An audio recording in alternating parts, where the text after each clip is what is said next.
All right, welcome to Stationary Object. I'm your host, Jonathan Hunter, And I'm Jacob Adams, your also your host, also your host. and welcome. This week, we're going to talk to you about the most important video game of 2016, in my completely unbiased opinion. Last Guardian. No, we're going to be talking about Paper Mario Color Splash. This is the fifth game in the Paper Mario series. Um, Uh-huh. I have been playing it the last week.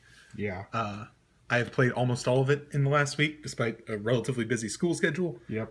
Because this Paper Mario game, like all the Paper Mario games before it, is very engaging story-wise Uh-huh. and really draws the player in. Yeah, and it's also great for avoiding work, It's also great for avoiding work, like your Galatians paper. like my Galatians paper. Anyway.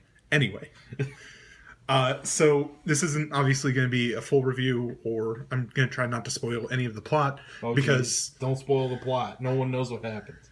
Paper Mario is one of the RPG series that Nintendo has put out regarding Mario.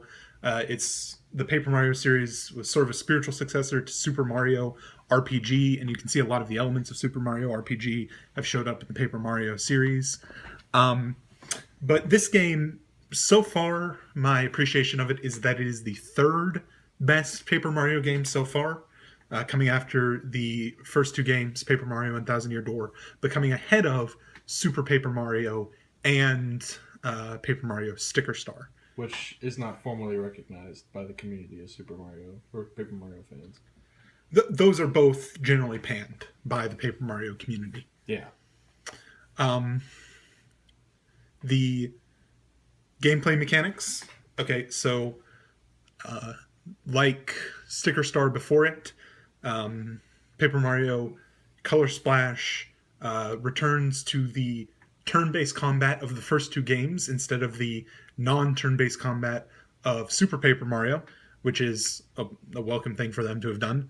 And it also takes after Sticker Star in that the combat is kind of based on collectible items. In this game, cards instead of stickers, the size of which isn't variable like the stickers were in Sticker Star.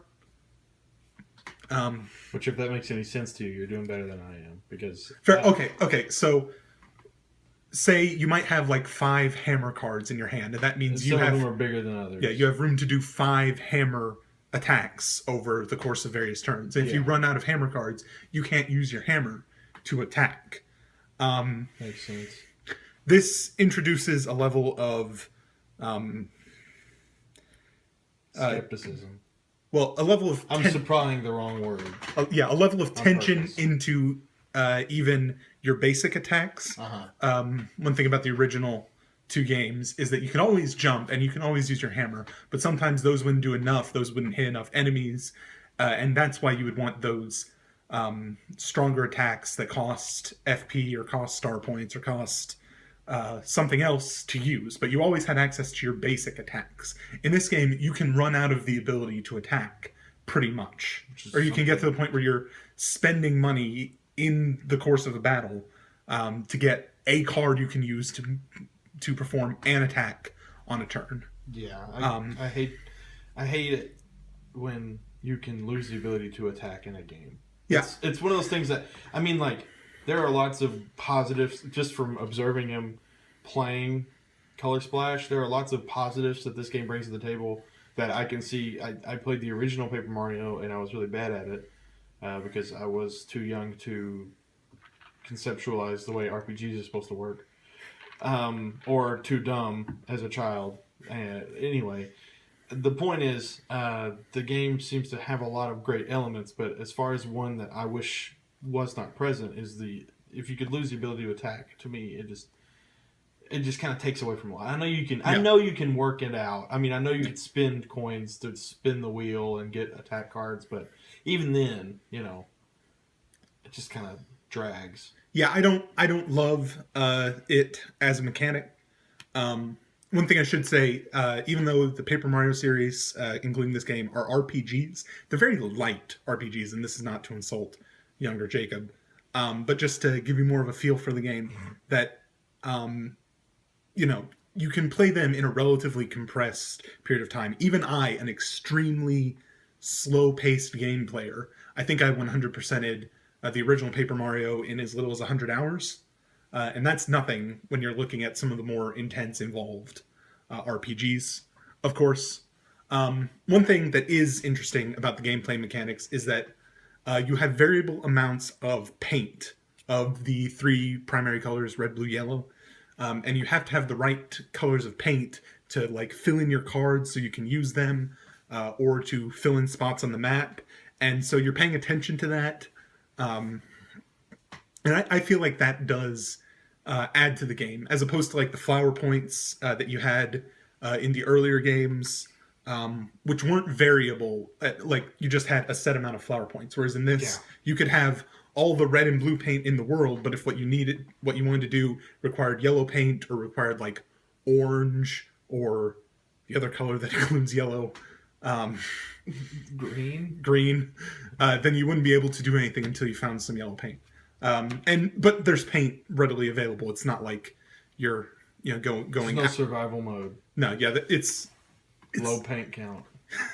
No, yeah. So that's good. The story is enjoyable. It fits in the Paper Mario set of stories, which are mostly self-contained. They've got little references back to former stories, or former stories in the Paper Mario series, but mostly it's self-contained.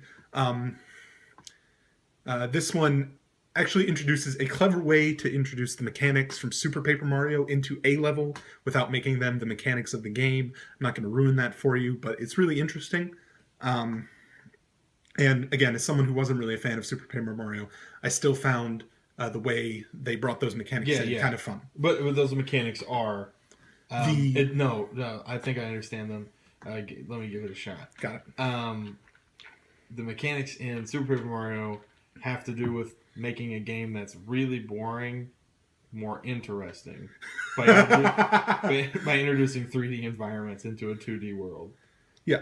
Well, Super Paper Mario... I'm going to have to talk about this. Super Paper Mario... Is this a Super Paper Mario review? No, but I'm just going to... Super Paper Mario, what it tried to do was combine the 2D world of Super Mario with the 3D world of Paper Mario. I know you're thinking Paper Mario should be the 2D world, but no, Paper Mario is a 2D character running around a 3D world, and that's where the paper mechanics are really interesting. But in Super Paper Mario, your main world is a 2D world. You can flip to go into a 3D mode that's turns everything on its side. I did not love that mechanic. I was really frustrated with it overall, and that kind of combined that and the fighting style, which again wasn't turn-based, but was just out in the open combat. How did it even work? Oh, you would just jump, like... It was like a Super Mario game. Oh, yeah, okay. Makes sense. Yeah. So I get why they did that with Super Paper Mario. I didn't love it. And I thought it was a good way to introduce that mechanic into this game for a little bit as an homage and to play it a little bit, but without it being the overall experience of the game. Let's see, what else? In this game, you have one partner, Huey. This is down from the many great characters that were partners in the first two games, but it's up from the 0 partners in Sticker Star, so that's an improvement. Luigi plays the biggest in-game role in this game. He has a role similar to his role in Sticker Star, and then he provides some transportation. Humorous transportation in this game. I won't ruin that for you either. I mean, I just don't know how many people are actually going to play this. Paper Mario Color Splash. If you liked the Paper Mario series, but you're not necessarily like a fanboy like I am, I would suggest waiting till this game goes down in value. In the next 2 weeks. Yeah. 2 weeks. The Paper Mario series. And again, Jonathan said he's a fanboy, and he has a life-size Paper Mario. Actually, it's plastered to the wall, but it's not 2D. It's in a 3D environment, and it's a 2D character. So it's important to remember that, and then I was gonna make a joke about him having a Super Paper Mario or a Super a Paper Mario body pillow, but that's just a little too far. It's hard to I have a feel. 2D body pillow. You say that now, but Geez, internet. don't doubt the future. Anything is possible. Yeah. It's like Kevin Garnett said. Yeah. So if you're in that weird overlap of people who think you might want to play this game, but you're not like sold on playing this game, yeah, I'd give It's it. a good disease. I'd give it a wait. If you're really into the Paper Mario series, you didn't need this review. You were already going to play it. You feel like already that's- have played it. I feel like that's the entire audience. It's people who will not play this game and people who have already played the game Yeah. and almost, if not, already beaten it. All right, then you second category of people who have already played the game. I'm going to talk some more about the reasons that the last 3 games have not been as good as the first 2. Gosh. Here we go. All right. Okay, so Hang on to your shorts. the thing about Paper Mario: The Thousand Year Door is that it is a really great sequel. It's one of my 2 favorite sequels in all of video game history, next to Sly Cooper 2, for different reasons. Sly Cooper 2 expanded on the original Sly Cooper game and mechanics in a way that was interesting and fun and let you have a more varied gameplay experience with more of an open world. Paper Mario: The Thousand Year Door, the sequel to the original Paper Mario game, had largely the same mechanics of the original game. There were some cool additions, like you could counterattack instead of just blocking attacks, which I thought was really great, and made the fights more engaging. But overall, it was, largely a sequel that was very similar to the original game as far as gameplay, as far as what kind of story it was telling. And then Super Paper Mario, it did a lot of really interesting things with the story, but then messed up the game mechanics. Paper Mario Sticker Star did, in my mind, less engaging things with the story, though some pretty interesting things with the story. Some interesting additions in gameplay, but again, it was a departure from the original game mechanics, and it was a departure as far as having this partner always around. And then this game, Paper Mario Color Splash, you've got a partner around a lot. We're returning more and more to the original mechanics of the game. But I still feel like they had a golden goose with those first 2 games of just really fun mechanics, a really fun Mario RPG. And I, like many people, don't understand why they moved on from that, because it doesn't seem like they've gotten better with the big changes they started making with Super Paper Mario. Nonetheless, this is a really fun game. I've made a lot of progress on it already. So if you had to shoot from the hip right now, what score would you give it? I would give it a 3 out of 4. What? Is out of 4 not the normal rating scale? Why did you do that? And I think I'll give it an 8 out of 10 if we have to convert to. That's a high score. Anyway, I can tell you love this. There's only one problem with the Paper Mario series, I think, for me personally, and I feel like for Jonathan as well. Just by way of parting, but there are shockingly few Wario's in the series. That is another great thing about Thousand Year Door is you can dress up Mario as Wario. It's great. Yeah, but that's not Wario. That's not Wario. Anyway, so in light of the lack of Wario's, what's the score you would give? Okay, I'll say it gets a 7 out of 10. With Wario, we're bumping that up to an 11 out of 10. That's impossible. Not for Wario.